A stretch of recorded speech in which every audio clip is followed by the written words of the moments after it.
भारत में महिलाओं को कितनी इज्जत है। बंगाल में जहां महिलाओं को देवी का रूप माना जाता है, वहां एक महिला डॉक्टर के साथ जो हुआ वो सुनकर you will be shocked.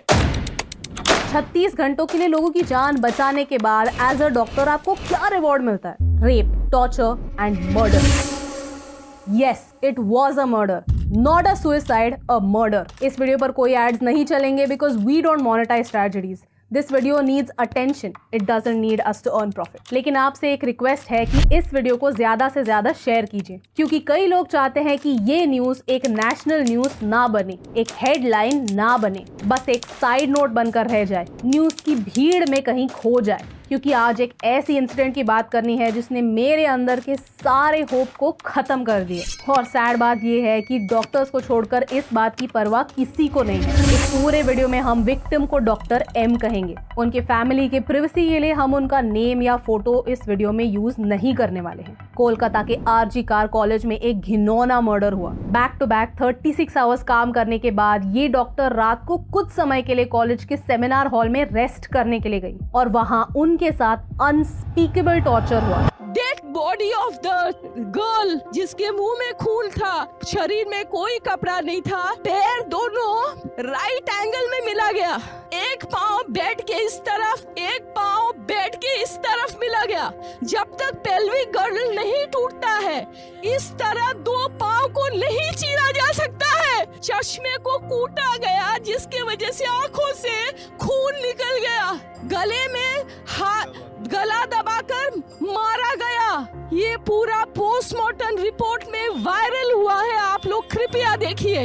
I promise you that not a grain of the words I utter today is a lie. Bleeding from her eyes, bleeding from her mouth, bleeding from her vagina, injury all over her body, fractures. ये सरासर एक murder है। Social media पर धीरे धीरे details बाहर आ रही हैं। You know the worst part, torture की डिटेल्स बरी करने की कोशिश की। डॉक्टर एम के पेरेंट्स को झूठ कहा गया कि ये मर्डर नहीं, एक सुसाइड था। केस बंद करने की हर वो कोशिश की गई जो की जा सकती है। Evidence was destroyed. In fact Twitter पर कुछ लोग कह रहे हैं कि उस कॉलेज में सेमिनार हॉल के ऑपोजिट रेनोवेशन शुरू हो चुके हैं ताकि कोई एविडेंस बच ही ना पाए। पुलिस इन्वेस्टिगेशन तक कॉम्प्रोमाइज हो चुकी है। डॉक्टर एम के मेंटल स्टेट पर सवाल उठाए गए। अरेस्ट की बात तो तब हुई जब प्रोटेस्ट की वजह से इस इश्यू को मीडिया अटेंशन मिला, लेकिन एक डीले की वजह से इन्वेस्टिगेशन सीरियसली कॉम्प्रोमाइज हो सकता है। Evidence can be destroyed. Bengal CM Mamata Banerjee ने पुलिस को एक वार्निंग दी कि अगर संडे तक कुछ प्रोग्रेस नहीं हुआ तो केस सीबीआई को ट्रांसफर कर दी जाएगी। ऐसा माना जाता है कि सस्पेक्ट के पॉलिटिकल कनेक्शंस थे। जहां रेप हुआ वहां कोई सीसीटीवी था ही नहीं, लेकिन पुलिस को उस एरिया में एक ब्लूटूथ हेडसेट मिला। फिर पुलिस ने जब ये हेडसेट कुछ सस्पेक्ट्स की मोबाइल से कनेक्ट करने की कोशिश की तो कोलकाता पुलिस वॉलंटियर संजय रॉय के फोन से ही ये हेडसेट कनेक्ट हुआ। द वर्स्ट पार्ट इज, इस सस्पेक्ट के अगेंस्ट कई एलिगेशंस थे, जैसे एक्सटॉर्शन, इंटिमिडेशन और थ्रेट्स अगेंस्ट विमेन। उसने 2022 में अपनी प्रेग्नेंट वाइफ पर भी असॉल्ट किया था और कुछ हफ्तों पहले एक फीमेल डॉक्टर के साथ छेड़खानी भी की थी। फिर भी वो इतनी रात गए कॉलेज में क्या कर रहा था? ये मर्डर कंप्लीटली प्रिवेंटेबल होता अगर कॉलेज और पुलिस दोनों बैकग्राउंड चेक करते, स्टूडेंट्स की लाइफ की थोड़ी कदर करते। यानी जो लोग हमारे रक्षक बनने वाले थे वो हमारे भक्षक बन गए हैं। और अब ऐसी न्यूज आई है कि Kolkata High Court has asked the case to be transferred to Central Bureau of Investigation. There are just a few points that I really want to discuss. First, क्या बंगाल में ये मर्डर होने से अक्यूज्ड को ऑटोमेटिकली इम्यूनिटी मिल जाती है? भारत में एक अजीब डिजीज है जो सबको अफ्लिक्ट करती है, क्राइम्स को एक फिल्टर के थ्रू देखने की। यूपी में जब एक रेप होता है तो सारे पॉलिटिशियंस वहां चले जाते हैं और हर चीज को मीडिया अटेंशन मिलती है, और एक हफ्ते बाद जब लोगों को कुछ नया मिलता है आउटरीच करने के लिए तो सब नजर घुमा देते हैं। लेकिन भारत के कुछ स्टेट्स ऐसे हैं जहां कुछ भी कर लो आपके हर पाप धुल जाते हैं, और उनमें से एक है वेस्ट बंगाल। बंगाल में हर इलेक्शन के बाद पोस्ट पोल वायलेंस होता है और हर बार इस वायलेंस को दबाया जाता है। संदेश खाली के हॉरर्स भी कुछ इसी तरह दबाए गए थे और अब इस इंसिडेंट्स को भी दबाने की बहुत कोशिश की जा रही है। आरजी कार कॉलेज के प्रिंसिपल के रेजिग्नेशन के बाद बस कुछ ही घंटों में उसे दूसरे मेडिकल कॉलेज के प्रिंसिपल की पोस्ट मिल जाती है। What does that tell you? Bengal is that dumpster fire that will keep burning and you'll keep hearing cries of the innocent, but you'll ignore it because the color of the fire is not a color that you like. इस Twitter thread को पढ़िए। It tells you all about the court proceedings in Calcutta High Court where the parents appealed कि हमारे बच्चे की investigation सही तरह से नहीं हो रही है and just read the observations the Calcutta High court had. I mean state खुद कहता है कि हमें तो कोई प्रॉब्लम लगा ही नहीं, हमें लगा कि फैमिली इन्वेस्टिगेशन से खुश होगी, और वहाँ कैलकाटा हाई कोर्ट खुद कहता है कि मुझे नहीं लगता इस सिचुएशन में खुश ये शब्द फिट होता है। And I can't believe this is an actual interaction. The second point is Bharat में पॉलिटिशियन और बाबू लोग अपने पोजीशन का कुछ ज्यादा ही प्राइड रखते हैं, और क्यों ना रखें, उनकी सारी गलतियां हर बार माफ होती है ना। अगर आपके पॉलिटिकल कनेक्शंस हैं तो आपको लॉ एंड ऑर्डर का कोई डर है ही नहीं। पुणे पोर्शे केस में यही तो हुआ था। पॉलिटिकल कनेक्शन होना या फिर किसी पॉलिटिकल पार्टी का मेंबर होना, यानी आपके सारे खून माफ, क्योंकि अगर आपने कुछ कर दिया तो पूरी सिस्टम आपको बचाने में लग जाती है। पुलिस आपके अगेंस्ट एविडेंस बरी कर देगी। इन्वेस्टिगेशन को पूरा करने के लिए सालों लग जाएंगे। कोर्ट में 50 सालों के लिए केस चलती रहेगी। अल्टीमेटली कुछ नहीं होगा और कुछ नहीं बदलेगा। And that's the real shame. At least social media की वजह से ये सारे केसेस बाहर तो आते हैं, लेकिन अल्टीमेटली वो भी भूले जाते हैं, क्योंकि इतने बड़े देश में हर दिन कुछ ना कुछ तो होता ही रहता है। लोग एक ट्रेजेडी से दूसरे ट्रेजेडी तक मूव ऑन कर जाते हैं। The people who have power should be fearful, they should be scared of the law, and they should be equal in front of the law. Until this happens, nothing is going to change.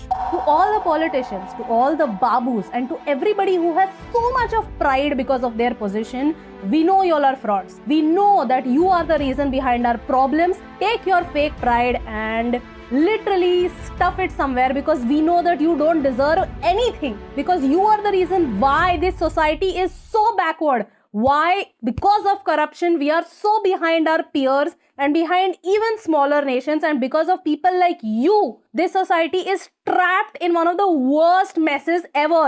You deserve nothing. If you use your political connections and your fake pride to just create this aura around you, you deserve nothing and we know it. और इसका एक example मैं आपको देती हूँ कि आज अगर आप किसी भी डॉक्टर या फिर किसी नर्स से बात करेंगे कि एक्चुअल हॉस्पिटल्स में वर्किंग कंडीशंस क्या होती हैं, तो आप समझ पाएंगे कि उनका दुख क्या है, उनके दर्द क्या है।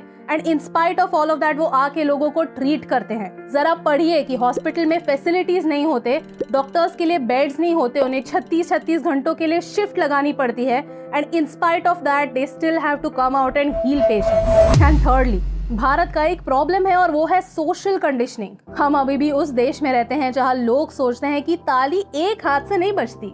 Even while creating content online I get disgusting comments about my appearance, और हर बार ऐसे कमेंट्स करने वाले लोग मर्द ही होते हैं। क्यों? हाँ, आपको मेरे डार्क सर्कल से कितना प्रॉब्लम क्यों है? हमारे लुक्स पे, हमारे थॉट्स पे, हमारे एग्जिस्टेंस पे विशेष टिप्पणी देने वाले लोग क्यों हैं? Anyone who thinks that we don't have an attitude problem towards women in India is just kidding themselves. ये सच नहीं है। I know that there are good men, I know that there are supportive men, लेकिन हर एक supportive मर्द के लिए 100 ऐसे toxic मर्द होते हैं जो ऑनलाइन आके उनका सारा बैगेज हमारे पे अनलोड कर देते हैं। और ये सच है, ये आप डिनाई नहीं कर सकते। I am a working woman and every day I have to face the question, why are you not having kids? Other people are having kids, other creators are having kids. It's not a race, but we still have to face it. हमारे देश में इस mentality का problem है। I am a chartered accountant, I am a ranker, I run a business with my husband. लेकिन ये सब भूलकर मुझे हमेशा मेरे अपीयरेंस तक नीचे गिराया जाता है, नीचा दिखाया जाता है। एंड यू मे फील कि इन सारी बातों का इस इंसिडेंट से क्या कनेक्शन है। You may think that rape is a sexual act, but no, rape is a power act to show the woman her place. क्योंकि आज भी समाज में ऐसे लोग हैं जो उनकी पावर हमारे ऊपर थोपते हैं। Respect zero, ego hero. जब तक ये करेक्ट नहीं होगा तब तक कुछ नहीं बदलेगा। बदलना है तो भारत के मर्दों को अपनी नजर और अपनी सोच को बदलना ही होगा। As a country, we need to think if a man needs to rape a woman, to torture a woman to feel powerful in his life, so how much psychological help do we all really need? India is 50% women, और अगर हम चाहते हैं कि हम develop हो तो हमें टैलेंटेड महिलाओं की जरूरत है।